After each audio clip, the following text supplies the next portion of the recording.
അമേരിക്കയുടെ തലയ്ക്ക് മുകളിൽ നൂറുകണക്കിന് അജ്ഞാത ഡ്രോണുകൾ വട്ടമിട്ട് പറക്കുകയാണ്. ഏത് നിമിഷം വേണമെങ്കിലും ഇറാന്റെ ഭാഗത്തു നിന്നും ഒരു ആക്രമണം പ്രതീക്ഷിക്കാമെന്ന് തന്നെയാണ് വിലയിരുത്തപ്പെടുന്നത്. US സ്റ്റേറ്റ് സെക്രട്ടറിയുടെ വസതിയുടെ മുകളിലാണ് അജ്ഞാത ഡ്രോണുകൾ പറന്നുയർന്നിരിക്കുന്നത്.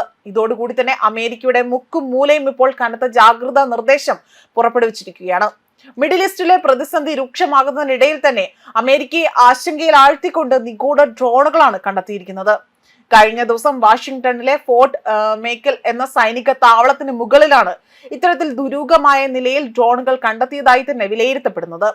അമേരിക്കൻ സ്റ്റേറ്റ് സെക്രട്ടറി മാർക്കോ റുബിയോയുടെയും പ്രതിരോധ സെക്രട്ടറി പീറ്റ് ഹെറ്റ്സഗിന്റെയും വസതിക്ക് നേരെയാണ്, അവരുടെ താവളത്തിന് നേരെയാണ് ഇത്തരത്തിൽ അജ്ഞാത ഡ്രോണുകൾ ലക്ഷ്യമാക്കിക്കൊണ്ട് എത്തുന്നതായി തന്നെ വിവരങ്ങൾ സൂചിപ്പിക്കുന്നത്. ഡ്രോണുകൾ എവിടെ നിന്നാണ് വന്നതെന്ന് ഇതുവരെയും ഉദ്യോഗസ്ഥർക്ക് കണ്ടെത്താൻ സാധിച്ചിട്ടില്ല എന്നതാണ് വ്യക്തമാക്കുന്നത്. അതായത് ഈ ഡ്രോണുകളാകട്ടെ റഡാർ കണ്ണിൽ പോലും പെടാതെയാണ് അമേരിക്കയുടെ മുകളിലേക്ക് എത്തിയതെന്നും വ്യക്തമാവുന്നുണ്ട്.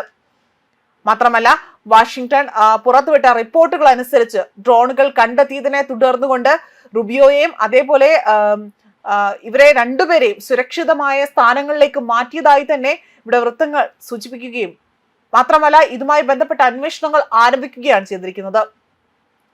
എന്നാൽ ഇതുവരെയും മറ്റു കാര്യങ്ങളിൽ ഒന്നും തന്നെ ഒരു വ്യക്തത ഉണ്ടായിട്ടില്ല.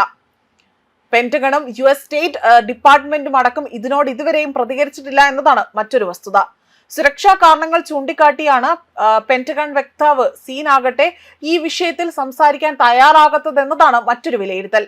സുരക്ഷാ കാരണമാണ് സെക്രട്ടറിയുടെ നീക്കങ്ങളെക്കുറിച്ച് വകുപ്പിന് അഭിപ്രായം പറയാൻ കഴിയാത്തതെന്നും അത്തരം നീക്കങ്ങളെക്കുറിച്ച് റിപ്പോർട്ടുകൾ ചെയ്യുന്നത് തികച്ചും നിരുത്തരവാദപരമാണ് എന്നതാണ് ഇവർ ഈ ഒരു സമീപനത്തോടു കൂടി തന്നെ വ്യക്തമാക്കിയിരിക്കുന്നത്. മാത്രമല്ല, ഈ ഡ്രോണുകൾ കണ്ടെത്തിയതിനെ തുടർന്നുകൊണ്ട് വൈറ്റ് ഹൗസ് മുതിർന്ന ഉദ്യോഗസ്ഥരുമായി തന്നെ ഒരു ഉന്നതതല യോഗത്തിനായി തന്നെ ഇവിടെ വിളിച്ചിരിക്കുന്നതായി തന്നെ വ്യക്തമാവുന്നു.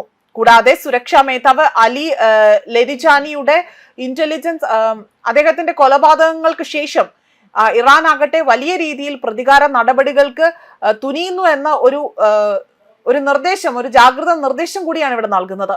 നിരവധി US താവളങ്ങൾക്കുള്ള സംരക്ഷണ നിലവാരം, അതായത് ഭീകരാക്രമണങ്ങൾ നടത്തുന്നതിനായി തന്നെ US ഡിഫൻസ് പുറപ്പെടുവിക്കുന്ന സുരക്ഷാ ക്രമീകരണങ്ങൾ അത് വലിയ രീതിയിൽ ഉയർത്തിക്കാട്ടുകയും ചെയ്യുന്നുണ്ട്. കൂടാതെ തന്നെ ലോകമെമ്പാടുമുള്ള US നയതന്ത്ര കാര്യാലയങ്ങൾക്ക് സുരക്ഷാ മുന്നറിയിപ്പ് അടക്കം നൽകുകയാണ് ചെയ്തിരിക്കുന്നത്.